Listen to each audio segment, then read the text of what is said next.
Peace and blessings, family. I'm your brother in the struggle, Ali. And today we're going to decipher and decipher our general's orders. I want to point something out about general orders. I mean, we have an elaboration of general orders and all that, but that's not what I'm really going into. What I'm going into is more like the historical significance or the science of general orders. You know what I mean? That relevance in the spiritual and the secular realms. The most honorable Elijah Muhammad in our training as Fruit of Islam and Muslim Girls in Training in junior FOIs and GCC or the General Civilization class or the Junior Fruit of Islam teaches us about our general orders. But it's important for us to understand how the Nation of Islam incorporated the general orders. The general orders did not come from Master Fard Muhammad. The general orders did not come from Messenger Elijah Muhammad. However, they were authorized and approved and officiated by Messenger Elijah Muhammad. Therefore, they were authorized and officiated by Allah God in the person of Master Fard Muhammad, which are due forever as the divine edit. The general orders were used by General George Washington. They're used all over the planet Earth, for that matter. You know what I mean? Most militaries have some adaptation of the general orders. So when you see the visual salutes, left face, right face, about face, double about face, and things of that nature there militarily, the paramilitary training of the Fruit of Islam is more about discipline and unity than it is about actual warfare.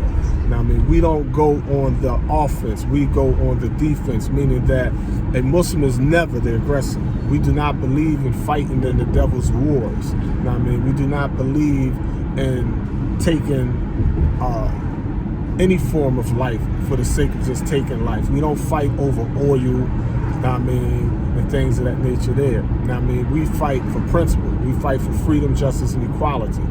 We fight for autonomy. We fight for sovereignty. We fight for independence.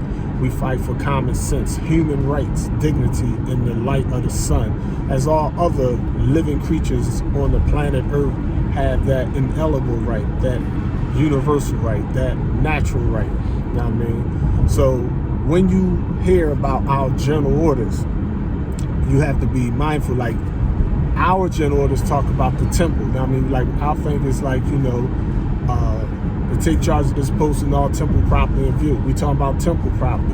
But in the U.S. Navy, you know what I mean, and other branches of the military, they have general orders. And that general orders predates our general orders. We did not use general orders in the Nation of Islam as we know it today prior to the 1930s. You know what I mean?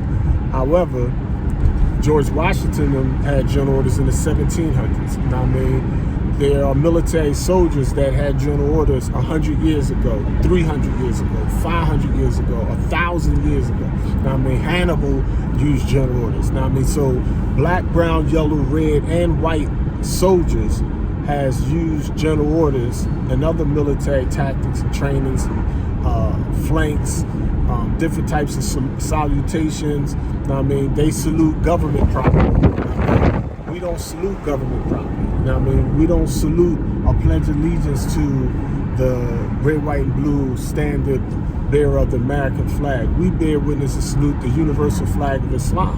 You know what I mean? We respect all other flags, but the Honorable Elijah Muhammad teaches us that our loyalty, our obedience is to Allah God, who came in the person of Master Fard Muhammad and his first, last, and only messenger.